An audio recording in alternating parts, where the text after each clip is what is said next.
আপনারা আপনাদের মসজিদগুলোতে বাচ্চারা পিছনে ক্যাচারে বাচ্চারা করলে যে হারে গালিগালাজ করেন, এই হারে যদি আল্লাহ আল্লাহ করতেন আল্লাহর ওলি হয়ে যাইতেন, ঠিক কিনা বলেন? কিন্তু আপনারা বাচ্চাদেরকে স্পোর্টটা দেন না, বাচ্চাদের উপরে আপনারা জুলুম করেন, বাচ্চাদের উপরে আপনারা ইহসান করতে পারেন না। একটা বাচ্চা শিশু ও দুষ্টুমি করবে না তো আপনি করবেন? দুষ্টুমি আপনি করবেন? আপনি কিন্তু করবেন না, ওই দুষ্টুমি করবে, ওই তো প্রস্তাব পায়খানা মসজিদে করবে, আপনি করবেন? আপনি করলে তো ঠিকই আছে, আপনি যদি কেউ দেয় একটা এটা ঠিকই আছে।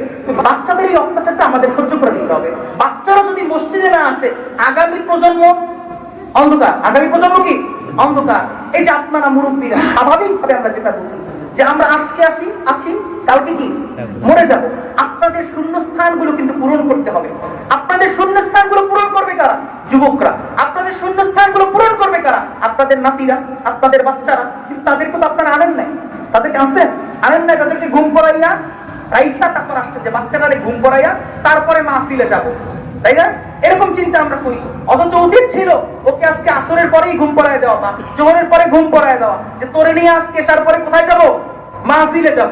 ও আস্তে আস্তে শিখবে, আপনি তো থাকবেন না, আপনি তো থাকবেন না। যেটা ট্রেন্ড, যেটা ট্র্যাডিশন, আপনি চলে যাবেন। আপনার পরে আপনার বাচ্চা এইখানটায় এসে তারা বসবে, আর না হয় কি করবে?